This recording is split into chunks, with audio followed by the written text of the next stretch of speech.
Who is Randy? Don't bring anyone mother into this.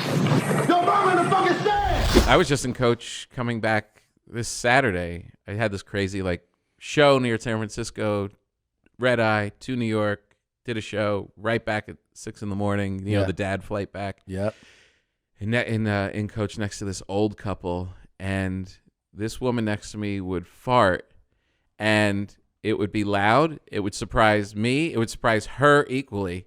And then she would get up and run to the bathroom, like something was happening, and she had to go take care of it every time. It happened 6 times on the flight. Loud farts? Loud, like a grandma loud, you know? Yeah. Not like man loud, right? Like grandma loud. Yeah, it's a different type of fart. Yeah. But enough for me to hear it with my bows on. Yes. And with your bows on. with my bows on. Fart, man. Yes. Yeah. That's close. Yeah. And that's tough to feel good about being in Coach. You're trying not to be I'm in the front row of Coach where if I get the upgrade, I mean it's right there. People are laying down in beds with blankets right there. It's the worst. And I'm just that American Airlines thing where and I'm just trying to be, you know what? Don't be an asshole, Tom. Just be cool. What? You should be buying business. Why? Yeah. Just sit there for 6 hours like a normal person and just why do you, this is the part of my head. Yeah. And then this lady's farting on me for 6 hours. I'm like, I really do not deserve this. Well, you didn't deserve the farts. I didn't. No. But that's all that happens back there. There is such a thing. I mean, we get so used to talking about it as comedians. You remind yourself that the nation, the world really is full of business travelers. Right. And when you're a business traveler, there is such a thing. You get fixated on the upgrades and the status because the misery of commercial travel is real. It's real. It's miserable. You know, I've been writing a lot over the last couple of years. Where I've got stuff I haven't seen a movie on a plane in 2 years. And when you're in Coach, if the guy in front of you puts his chair back a hair, you can't open your laptop. Mm-hmm. It's almost they're like you're poor. Why should you try and get up? Why should you try and make more money doing what you do? Stay there and miss your assignments. Do you feel this? Because I just had this conversation with Matt Fulchron about there's this thing now where I never even knew this was an issue, and I feel like people are more vocal about it now. Where you're on a plane and you recline, and people are like, "Hey, yes, what are you doing reclining?" Yeah. And you're like, wait, whoa. It's a foul. They all recline. So you can recline too. Is it a foul to recline? It's a foul. Why? Because they've shrunken the amount of space that they're jamming us in back there. Yeah. They literally have taken all the space away. So what you could recline and not really mess up the person behind you. Now, if you just go a little bit, that guy is suffering. So you should not recline. You shouldn't recline. It's over. Really? Yeah. Get a neck pillow, drop it in front. It's a courtesy. I mean, this is. But they've put us in that situation. It's not the person behind you being unreasonable. It's not. But you. It seems like they are being unreasonable. It's not them. You're doing it too. There's just no give. There's no give. It's the same as But isn't there a logic to? Hey, man, they go back for a reason. Yeah. Right. But that's a fake. That's a fake. It's a fake by the airline. It's like, we still give you room. Go ahead, recline. I see what you're saying. Why? Yeah, and then you recline, and you're in a fist fight with a copy machine salesman from Des Moines. Yeah. Because he's at his wit's end because he's on this flight all the time, and he can't open his goddamn laptop. I didn't consider the laptop part of it. Oh, I didn't consider that part of it. It's infuriating. But I mean, the idea that if I go like this, someone's like, "Hey, man," I'm like, "Well, hey, what?" I know. You can recline too. I try to let it all go. Yeah. I try to let it all go. And if you recline, all right, I'll just deal with it. Yeah. You don't know. Maybe this is your only flight for the year. It's true. People who don't fly all the time. Yeah, they don't know. And hey, it does recline. Okay, I'm not going to attack. And I have a brother-in-law that is like this traveler, salesman, frustrated kind of a thing. Mm-hmm. And when someone, he's thinking about the guy reclining in front of him on his way to the airport. Right. You know what I mean? And down the jet bridge. Yeah. He's going to do it. He's going to do it. Yeah. And then he did it. And he starts jamming it and he gets aggressive. And there's a lot of guys like that. There are guys like that. That are. I had a woman like that. Yeah. behind me one time, and she goes, "Hey, hey, hey, you can't do that." And I was like, "What?" She goes, "You can't do. I don't have any room." She got real loud about it. And I was like, "What are you talking about?" She's like, "I don't have any room. I don't have any room." I was like, "Okay." So I know those people are at their wits' end. they are. And one time I reclined. This is like 10 years ago, and I just went like in one swoop motion, and I just heard like that, and I was like, "What?" And I turned. He goes, "My knee! You hurt my knee!" And I was like, "Oh, I'm sorry." It was an older guy.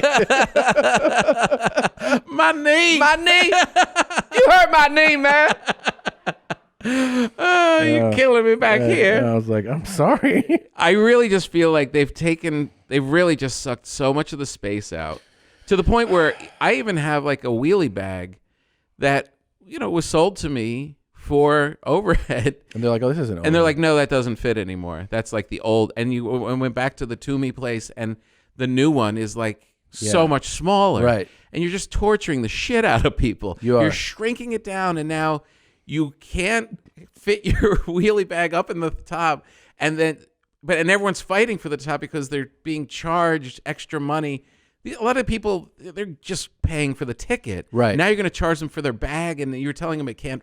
We're all in this like intense battle royale, and we can't. I don't know, man. Like, no, not one person or group is to blame, but you travel abroad and you go, why does everything seem to be working so much better? I mean, the domestic travel here, it's all a nightmare. It's a nightmare. You pull up into LAX. Give you an idea of LAX is like. You pull up to LAX, the cars are backed up out onto the streets that lead up into it, right? Like it's like you're out on El Segundo Boulevard or whatever. It's longer to drive around the airport than it is to get to the airport. Then they're like, "You don't want me to drop you off at departures, right?" You're like, "I mean, I am leaving."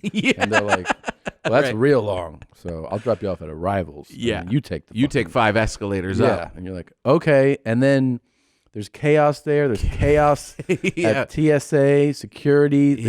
You get to the gate, and it's just you board by zones, and it's just a mob of people. Sometimes I've done this where I've stood behind somebody and I can see them holding their ticket, and I've gone, "Oh, you're not boarding right now."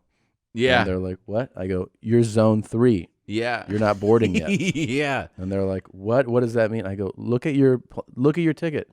And Good for you. And then they're like, "Oh, okay," and then they'll just walk up. Yeah. Anyway. They walk up because some people do the they're scumbags. The faux ignorance. They're like they pretend they have Alzheimer's. They're just like bumbling with their ticket. It happened to me in Newark. Yeah. And this guy, it was massive, and they were holding boarding, so the crowd was swelling. Yeah. And it was just like, and they're like really being adamant about the zones. And this guy had like a 6 on his. Yeah. And he had a hat, and he was doing every move, every passive aggressive, trying to make jokes with people on his way up, trying to do, and I'm looking at him, and I'm like, this mother, he is just going for it. Yep. There was no justice. There was no stopping him. People were saying loudly, "This is only zone 1 right now." And it's like War of the Worlds, just trying to get down to the dock. And he got to the front, and the gate attendant, which is your last line of defense, that's it. looked at it and said, That's the best. And he's like, "What?" That's fake ignorance. Yeah. What? Yeah. This is zone 6, sir. "Oh, I'm just with my friend up there." Another bullshit thing. Yeah. "No, sir. Get out of the line, sir." That makes you feel. People were like, yes, you got it, you twerp. I love the gate agent that sets him straight. I do. It's like, what's the point of the fucking system? She literally said, "The one thing I hate in this world is sneaks and liars." I was like, "Oh, I love you." Because some of them are broken, and you're zone 6, and they're like, "Fuck it, just get on." Right? They don't care. Yeah, they don't care. That's why that person's going for it. That's right. Because they might get that gate agent who's like, "Yes, I just let anyone on." Most of the times, if you act like an asshole, you are rewarded. It's true. I say it to my wife all the time, like when she's calling for something, like for the house or something at school with the kids. Yeah. And it's like, nope, they say they wouldn't do it. Guess she's not going to summer camp. They just won't let. I'm like, you think that other moms are not like raising hell? I said, you have to act like a spoiled piece of garbage. Yes. And you'll get everything you want. Mm-hmm. If you're just like, oh, that's cool. All right, sorry. They said no. Yeah, they said no. No. No. You got to call up. My child is getting in there. Who do you work for? She is on drugs, and she will stay on them unless you let us. All right. You are killing my daughter. I had a guy once. This is like the opposite, where they go and we are, because they also have multiple announcements. Yeah. So they'll be like, we're boarding, and then they're like, no, that gate's boarding, not this gate. Right. Like, exactly. right. No, we meant Charlotte, North Jesus. Carolina. Okay. So they announce we are pre-boarding this flight if you need extra help. And the guy here goes, are you going to board? And I go, well, no. He goes, well, they're boarding. And I go, they're pre-boarding. Do you need to pre-board? And he's like, my bad. But he's like real aggressive. Like he's like, are you not going to walk? And I was like, well, no. Like, traveling with someone is the best way to see if you can be friends with this person. True. It comes out. When you travel and people get in those stress, and it is stressful, I get it. Mm-hmm. But if you like, I've had good friends that just become that guy. Yeah. Just like, well, but that's just the way it's doing. And you're like, oh, I guess we're not hanging out anymore. I did a bunch of dates with Josh Potter, and he has thick glasses. He has bad vision. Yeah. So I was like, hey, dude, we're boarding different zones. Just get in the handicap zone. And just say you need help. Yeah. And he was like, okay. So I walked him over to this line and I go, he needs help. And I just left him there. And then I walked over and they're like, and he did this. He looked up. And then another passenger was like, I'll help you. And he was like, thank you. And then he put his hand on that guy's shoulder. They walked down and the guy goes, hey, man, that's Tom Segura over there. And I was like, oh, really? He goes, yeah, he recognized you. And I was like, oh, that's great. And he's like, I can't see. He's like, I don't even know who. I've never saw Tom Segura because I can't see things. I don't see at all. I was like, we got to do this all the time.